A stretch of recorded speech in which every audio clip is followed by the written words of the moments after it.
In this video, we're going to talk about how important expectations are in having a successful blended family. So there is no perfect formula. Unfortunately, I'm not offering that to you, but the right expectations can help you establish the right foundation. Now, I'm speaking to couples that have not yet gotten married but are preparing, and you're bringing kids into the marriage, into the family. Or I'm talking to the people that are already married and you're realizing you're having some struggles. Either way, this series can be helpful to you. So we're going to talk about expectations today. And the first expectation that you need to have, and again, those of you that are already experiencing the blended family, you're going to know this. Blending families is challenging. It should be no surprise that taking two separate things and making it into one is going to have its challenges, right? Each family has its own traditions, its own way of doing things, its own set of rules, its own set of values. And all of a sudden, you've got these contrasting ideas coming together, and there's going to be some clashes. There's going to be some negotiating and compromising that's going to have to happen. So the first thing you need to know for you as the couple, and even to prepare kids, if they're old enough to understand this, is that it's going to have its challenges. Here's the second expectation you need to have. You need to view this process of bringing your families together more like a crockpot than a blender.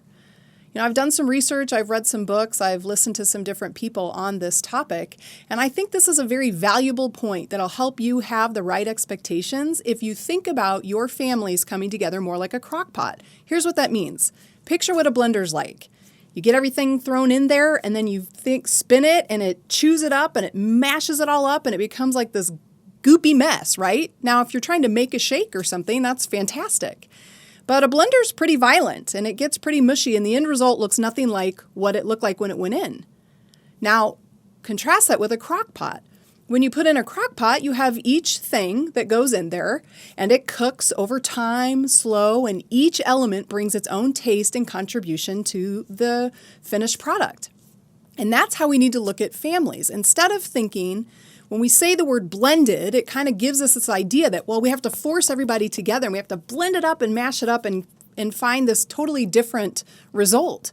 But in the end, I think it would be better for you to have the expectation and think, we're more like a crock pot. It's going to take some time. It's going to be over a slow heat, over many hours, and we're all putting our own selves into the mix, and the end result you'll be able to still see that a carrot that went in before it was cooked is a carrot when it comes out. The meat that you put in is still the meat when it comes out. It's not a mushed up mess. So I think that's a good expectation for you to have as you prepare for blending your family, or if you're already in the situation, to maybe back up and slow down and say, you know, we've kind of tried to force us all together more like a blender, and I think the crock pot idea might be a better strategy for us. And here's the last expectation. Be ready to negotiate and adjust. Here's the thing. If you're coming into this experience with older kids that understand exactly what's happening and they've got their struggles and their concerns, this is a good expectation to talk about with them. We're all going to have to make adjustments. We're all going to have to compromise. And if you're preparing for that, it'd be good to have a family meeting and talk about that even before you get married. And even if you're already married and you're already trying to blend your families and you're struggling through it, this is still a good expectation to come back to and to say, you know what? We all have to have the attitude that we're all going to have to give and we're going to get some take also, but we're all going to have to compromise. None of us are going to have it exactly the way we want it. Again, I think that's an important expectation to have. Blending your families, that you all collectively have to come to the table and say, I'm going to have to give on some things, but I'm going to get on other things. And that's a good thing. And again, the end result being, the whole attitude, the whole heart of this process needs to be, we're not trying to take you and what you value and who you are and make you somebody else. You're not going to be lost in the mix. You're going to have your role in this family and your opinions are going to be heard. And sometimes your way is going to be the way that we go and other times it's not. But if we all work together and recognize that we all have a part to play in this new family that we're creating, then we don't have to have so much of this tension of fighting and staking our claim and saying, I will not give in on any of this stuff.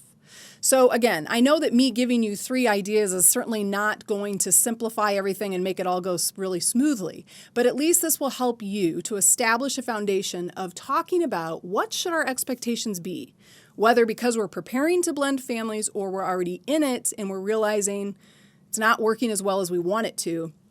Let's start over. Let's start with the right expectations so we can get the right foundation in place.